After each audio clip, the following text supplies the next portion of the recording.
my pleasure and great responsibility to address you this event. And this round table is just one probably small piece which is absolutely no doubt useful for this contribution for this huge intellectual exercise which has been going on for months already. People, politicians, practitioners, experts trying to understand what is going on. But let me elaborate what has been said already by Ambassador, that we are about to make only small steps, let's say baby steps towards the understanding of the situation. And needless to say how important it is to understand and to have as broad picture as possible, not just in order to present this picture, but in order to make our actions, let's say, more proactive. Because so far, international community in Ukraine has been rather reactive, and we haven't succeeded in taking initiative from the sides, from the hands of Mr. Putin. Sorry, but you probably have to admit my conclusion. Let me give you, and also this is the biggest probably challenge, because at the same time, not the experts, we have the luxury to wait and see, but for the practitioners, they have two major tests or two major challenges to deal with this in the same time. On the one hand, they have to make rapid, effective and timely actions. On the other hand, they have to balance and to reconsider the possibility and consequences of these actions, whether they are productive or counterproductive. And let me just briefly remind you some of the key facts and figures about the current Ukrainian crisis in the East, which I think important to know as small bits of information that will help us to understand the full picture. First of all, if we think about the development of the events in the eastern part of Ukraine, first of all we have to remember that according to the evidences that we have in our hands now, that the preparation for this crisis has started, according to some estimates, up to 10 years ago, because the local separatist or terrorist cells been created long time ago. Russian FSB and general staff agents were brought to Ukrainian territory long before the 1st of March, the day of so-called Russian Spring. In the whole period, I would say probably from November last year, was used by the Russian side for building up, escalation, and finally ignition, and again escalation of the Ukrainian crisis. And also you saw these evidences not only in eastern Ukraine, but also there is a clear Russian involvement in other cases like on Maidan, in Odessa, Mariupol, and there are plenty of evidences of Russian passport holders and people recognized by their faces in social networks. So there was a very well planned and long time planned and executed operation. What was going on the Ukrainian side after President Yanukovych led the country? First period was, I would say, simple observation, because now we understand why the Ukrainian government was so passive, and there was a lot of criticism towards acting President Turchinov and the ministers.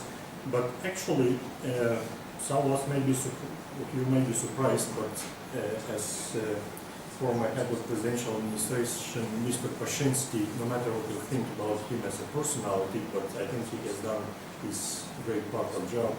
And he said that at the beginning or the end of February last year, actually Ukrainian government didn't have army, there was no police, and there was no security service in the best case, because some of the security service officers work and still work in favor of the Russian Federation. So if you consider this very low starting point, that we would say that the Ukrainian government has made an amazing job in order to get the situation under control. Also, according to some of the sources that I can disclose, that at probably the mid-April, all the resources that the Ukrainian government had at their disposal were up to 200 special forces people from different services, from reserve, that actually, can you imagine this 45 million country had only up to 200 people that the government had at his disposal to fight against the whole Russian machine, well organized, well equipped, well trained, and with the combat experience.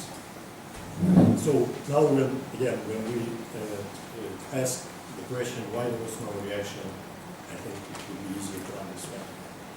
So during this, let's say, 3 months, the Ukrainian government, with some successes, managed to mobilize up to, according to some estimates, up to 60,000 government forces in the eastern part of Ukraine, in order to block the region, in order to do some, let's say, counter-terrorist small operations inside the cities, and in order to block the border, and from, let's say, to some extent not to let the reinforcement on the Russian side, and not let this spread, the separatists, to the other areas of Ukraine.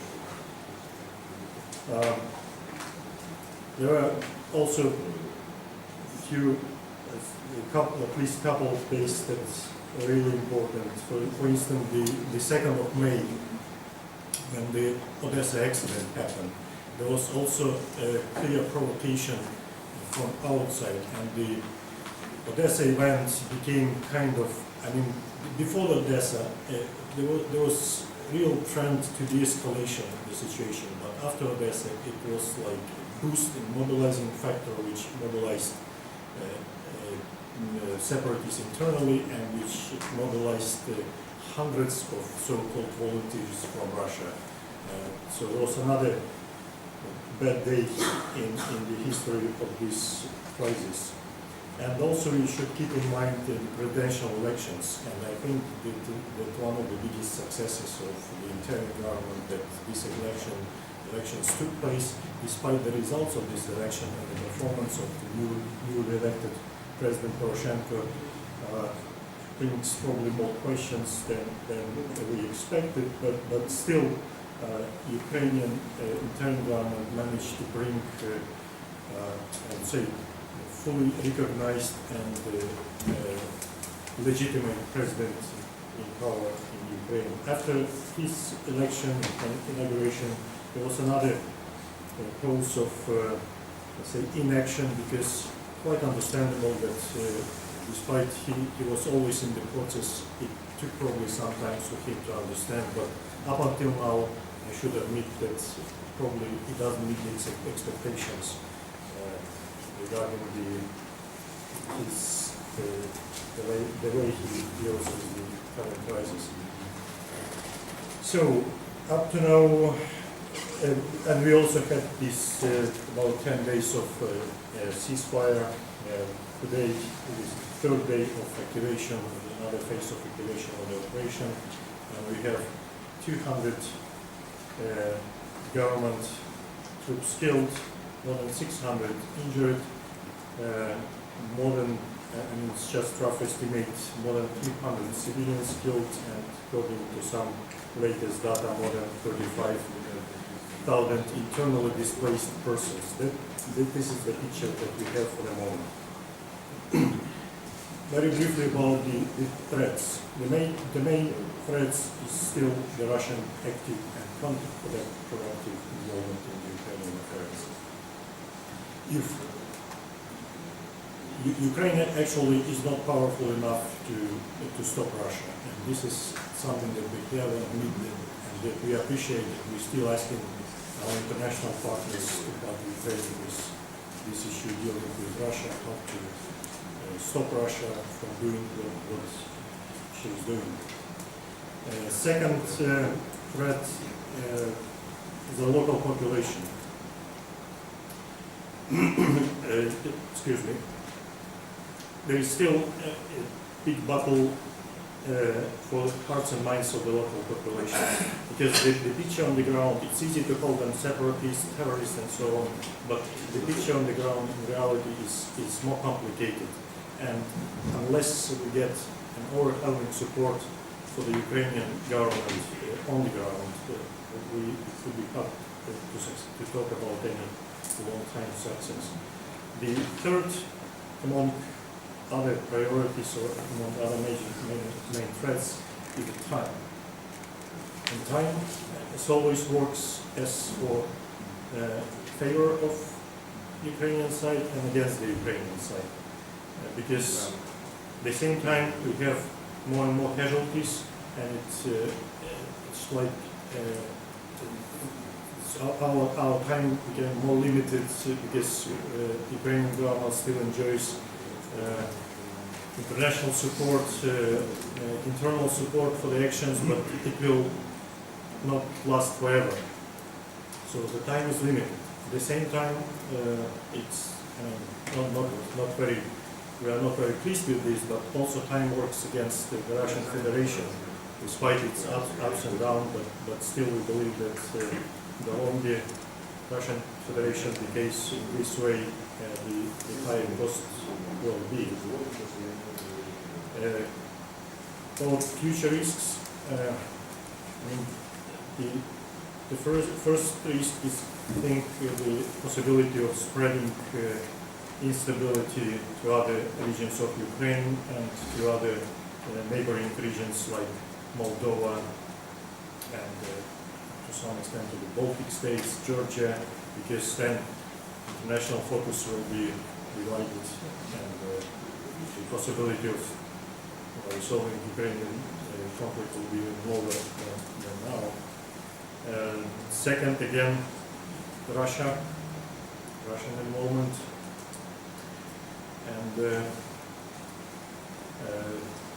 economic issues, because now Ukraine pays higher and higher price every day for operation, the logistics and so on, but at the same time, they already said 35,000 only officially not registered, but let's say recognized internally displaced person.